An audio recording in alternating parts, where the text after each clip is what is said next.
Thank you so much, Barbara and Mary Braden, for welcoming us. And now, on behalf of Nalanda International, I welcome you all to this third session or third day of this weekend of the Tagore Festival. Today's program consists in looking at Tagore's Gitanjali. Gitanjali is the most famous work of Rabindranath Tagore and earned a tremendous international reputation, composed around the time when he received his Nobel Prize. The Nobel Prize is often associated with the Gitanjali. Now, Rabindranath Tagore had a tremendous personality that has its own ramifications in the international world. So today's first half is really about the international aspect of Gitanjali and of Rabindranath Tagore. We'll have a break for lunch, and after lunch we'll look at the more Indian or Bengali aspect of Rabindranath Tagore. Before proceeding, I would like to invite the founder of Nalanda International, Navin Doshi, to say a few words, particularly about the international personality of Rabindranath Tagore and his contribution to the world, the great figures that he met with and that he inspired or that he engaged in dialogue with. Navin Doshi.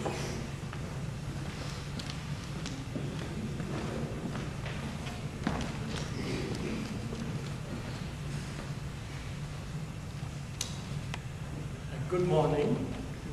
I think everyone can hear me, right? I mean, I don't see a microphone. This is good enough right here? It's pretty clear. Yeah, okay, all right. And I certainly want to thank Barbara and Mary, and it reminds me of, we had a very successful event in this hall, giving the Bridge Builder Award to Zubin Mehta. And we had wonderful music by some students of Loyola Marymount University. I don't know, I don't think my good friend Paul Humphreys, did he make it? No. Probably not. No. Okay, all right. See, among all the philanthropic work that given, I mean, all the philanthropic work giving that we have done, giving to Loyola Marymount is the most satisfying. I've said that time and time again. I mean, not just because of the people, that is faculty members, certainly Chris Chapel, but of course it is closest to our house and prettiest campus. And as per one Hollywood personality, the prettiest girls on LMU campus. So, naturally, because of our liking, I think Debashish and I and Vikram and all of us, we have most of our events at Loyola Marymount. Having said that,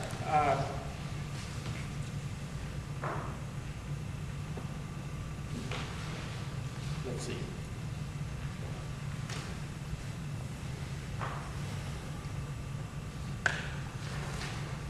One more page, okay, right here.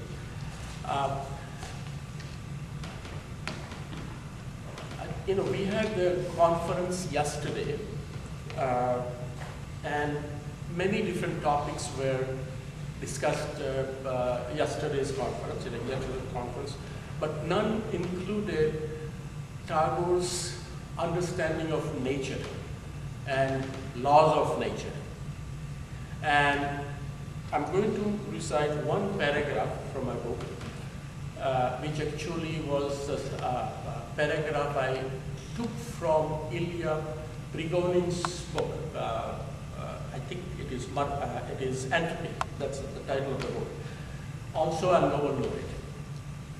And Tagore is one who was able to go one-to-one with Albert Einstein. So here is the paragraph that Albert said. A fascinating dialogue on meaning of reality between Einstein and Rabindranath Tagore occurred when Tagore visited Europe in 1990s. Einstein emphasized that science had to be independent of the existence of the observation, implying that observations made by man are disconnected from the functioning of nature. Tagore disagreed and maintained that even if the absolute truth existed, it would be inaccessible to the human mind. Whatever we call reality is revealed to us only through human faculties and human participation. The simple fact is that no observation of measurement is possible without a relevant theoretical and experimental framework constructed by the total human self. Tagore was essentially stating the anthropic principle some 40 years before the British physicist Brandon Carter brought it into existence. Let me recite. I mean, there are different forms of anthropic principle, but one that I like is only things that can be known are those compatible with the existence of the knowers. Of course, knowers are the human beings or species, different species.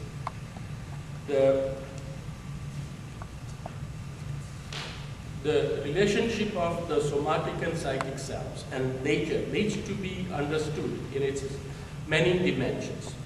While Western science can tell us much about the three-way relationship, many important crucial dimensions in which pathways to subration, evolution, transcendence, and harmony are to be found have been explored by Eastern thinkers, ancient Indian sages of Upanishads, and the 6 systems of knowledge that include Advaita Vedanta.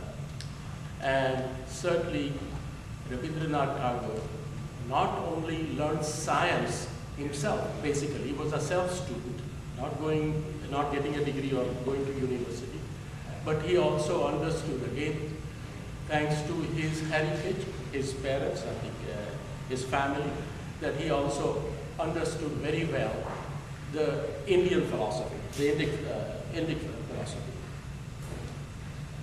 Advaita presents the supreme achievement of monism through the process of harmony. Not forced monism is not monism. It has to come naturally in the realm of psychological self. I think that's all I have to say. And thank you very much for being here.